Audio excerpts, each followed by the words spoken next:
అభిషిక్తుడును రక్షకుడైన యేసుక్రీస్తు నామం పేరిట క్రీస్తునందున్న దేవుని ప్రియులారా, మీ అందరికీ హృదయపూర్వకమైన వందనములు తెలియచేయుచు ఉన్నాను. ఈ దినపు యేసయ్య కృపా వార్త, కీర్తనల గ్రంథము 45వ అధ్యాయం 7వ వచనం. నిన్ను ఆనంద తైలముతో అభిషేకించి ఉన్నాడు. క్రీస్తునందున్న దేవుని ప్రియులారా, అభిషేకం అనేది దేవుని వలన మాత్రమే అనుగ్రహించబడేది. చాలామంది పాత నిబంధనలో భక్తులు, కృత నిబంధనలో కూడా గారడి సీమోను దేవుని అభిషేకమును ద్రవ్యంతో కొనాలనుకున్నాడు. పాత నిబంధనలో కొంతమంది భక్తులైతే మనుషులను నియమించుకొని తమ సొంత పద్ధతిని బట్టి అభిషేకాన్ని పొందారు. తద్వారా అబ్షాలోమైన, అదోనిరామైన అనేక మంది భక్తులు ఏమైపోయారు? తమంతట తామే స్వనాశనాన్ని తెచ్చుకొని నశించిపోయినట్లుగా మనం చూస్తూ ఉన్నాం. కాబట్టి మనం పరిశుద్ధుని వలన, పరిశుద్ధాత్మ వలన, క్రీస్తు యేసు వలన అభిషేకము నొందాలి. ఈరోజు ప్రభు అంటున్న మాట, నిశ్చయముగా ఆయన నిన్ను అభిషేకిస్తాడు ఆనంద తైలముతో. దేవుని ప్రియులారా, దేవుడు మనల్ని అభిషేకించాలంటే మనం ఏం చేయాలి? ఈ రోజున చాలామంది దేవుని పిల్లలు దేవుని మందిరానికి వెళ్తున్నారు, కానీ వారి శరీరంలో, వారి ఆత్మలో అభిషేకం లేకుండా వెళుతున్నారు. అయితే అభిషేకం లేకపోయినా, పరిశుద్ధాత్మ లేకపోయినా మనం క్రీస్తు యేసు వారం కాము, మనం ఆయన పిల్లలము కాము. కాబట్టి ఈ దినమున మీకు నేర్పబడుతున్న ఉపదేశమును విని దేవుని అభిషేకం పొందుకొనున్నట్లుగా ప్రయాసపడి ప్రభు యొక్క రాకడ కొరకు సిద్ధపడాలని దేవుని ప్రేమతో మీకు తెలియచేస్తున్నాను. కొంతమంది వ్యక్తులు ఎలాగ దేవుని అభిషేకాన్ని పొందుకున్నారో మనం ధ్యానం చేద్దాం. మొట్టమొదటిగా సౌలుని దేవుడు ఇశ్రాయేలు ప్రజలందరి మీద రాజుగా ఉంచున్నట్లుగా సమూయేలు ద్వారా దేవుడు అభిషేకించాడు. ఎందుకో తెలుసా? తన మట్టుకు తాను ఎందుకు పనికిరాని వాడిగా, తృణీకరించబడిన వాడిగా, తన దృష్టికి తానే తగ్గింపు కలిగిన వ్యక్తిగా దేవుని కనపడ్డాడు. ప్రియులారా, మనము ఎట్టివారుగా ఉండాలి?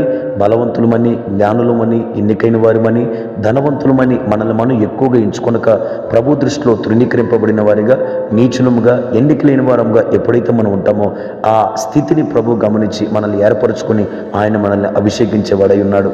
రెండో మాటను మనం పరిశుద్ధ గ్రంథంలో చదివితే, దావీదు నీ దేవుడు కోరుకొని, దావీదు అన్నల్ని తృణీకరించినట్లుగా, దావీదును కోరుకొని అతన్ని అభిషేకించినట్లుగా మనం చూస్తూ ఉన్నాం. ఎందుకు కోరుకున్నాడు దావీదునంటే, దావీదు దేవుడి దృష్టికి సుందరమైన వ్యక్తిగా కనపడ్డాడు. ప్రియులారా, మనుషులకు మనం సుందరమైన వ్యక్తులుగా కనపడినా కనపడకపోయినా ఇబ్బంది లేదు, కానీ నిశ్చయముగా తప్పక మనం మన దేవునికి సౌందర్యమైన వ్యక్తులుగా కనపడాలి. ఏ సౌందర్యం? ఆంతరంగ సౌందర్యమే, ఆత్మ సంబంధమైన సౌందర్యం.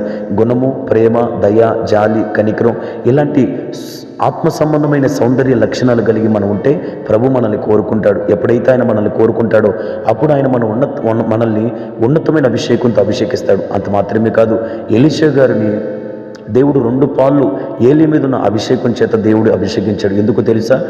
ఏలియా గారి దగ్గర ఎలీషా గారు నమ్మకమైన పరిచారకుడుగా, ఆయన చేతి మీద నీళ్లు పోయేవానిగా, ఆయన ఎక్కడికి వెళ్ళినా ఆయన విడిచిపెట్టుకోకుండా ఆయనను వెంబడించిన వ్యక్తిగా మనం కనపడుతున్నాడు. ప్రియులారా, మన సేవకుల్ని మనం తప్పక వెంబడించి వారికి పరిచర్య చేస్తూ వారిని విడిచిపెట్టగా వారి ఎడల మనం నమ్మకము కలిగి జీవిస్తే తప్పక మనల్ని దేవుడు 2 పాళ్ళ అభిషేకంతో, అత్యధికమైన అభిషేకంతో అభిషేకిస్తాడు.